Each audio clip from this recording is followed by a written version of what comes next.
पिछले साल मुंबई में एक बड़ा पावर आउटेज हुआ था। दिन था 12 अक्टूबर 2020। इस पावर आउटेज ने कभी ना रुकने वाली मुंबई की रफ्तार अचानक थाम दी थी। पूरे शहर में हड़कंप मच गया था। घरों और दफ्तरों की बिजली गुल हो गई थी। मुंबई की लाइफलाइन कही जाने वाली लोकल ट्रेन के पहिए तक थम गए थे। बिजली जाने से कोरोना की मार झेल रहे मुंबई के अस्पतालों में वेंटिलेटर्स ने काम करना बंद कर दिया था।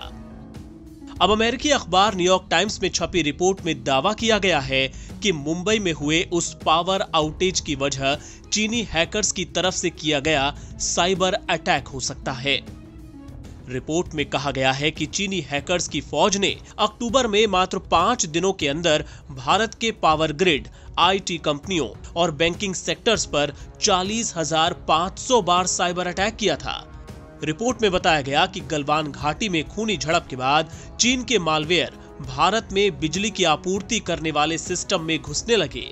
चीन से जुड़े समूह रेड इको ने संभवतः सबसे पहले भारत के बिजली संयंत्रों में ये मालवेयर प्लांट किया था। ऑनलाइन खतरे का आकलन करने वाली कंपनी रिकॉर्डेड फ्यूचर ने इस चीनी मालवेयर का पता लगाया है। उसने पाया कि सभी मालवेयर्स को एक्टिव नहीं किया गया था। अगर वाकई अमेरिकी अखबार के इस दावे में दम है तो सवाल उठता है कि क्या ड्रैगन भारत को अंधेरे में डुबो सकता है। पूर्व विदेश सचिव निरुपमा राव कहती हैं कि भारत ने बड़े पैमाने पर चीन से बिजली पैदा करने वाले उपकरण और ट्रांसफार्मर खरीदे हैं। इन उपकरणों में चीनी हार्डवेयर के अलावा सॉफ्टवेयर भी लगा हुआ है। ये बेहद घातक है। हमने पिछले 2 दशक में चीन पर अपनी निर्भरता बना रखी है और अब इसकी कीमत चुकानी पड़ रही है।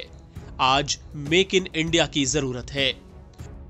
आपको बता दें कि भारत ने साल 2020 में 71,000 करोड़ रुपए के ऊर्जा के उपकरण खरीदे हैं, जिनमें से 21,000 करोड़ रुपए के उपकरण केवल चीन से खरीदे गए। इसी खतरे को देखते हुए बिजली मंत्री आर.के. सिंह ने पिछले साल कहा था कि राज्यों के डिस्कॉम को चीनी कंपनी को अपने ऑर्डर नहीं देने चाहिए। उन्होंने कहा कि जो देश हमारी जमीन पर कब्जा करना चाहता है, उससे इतने बिजली उपकरण खरीदने को हम बर्दाश्त नहीं कर सकते। अब अमेरिकी अखबार की रिपोर्ट के खुलासे के बाद ये सवाल एक बार फिर उठ खड़ा हुआ है। एनबीटी ऑनलाइन की रिपोर्ट।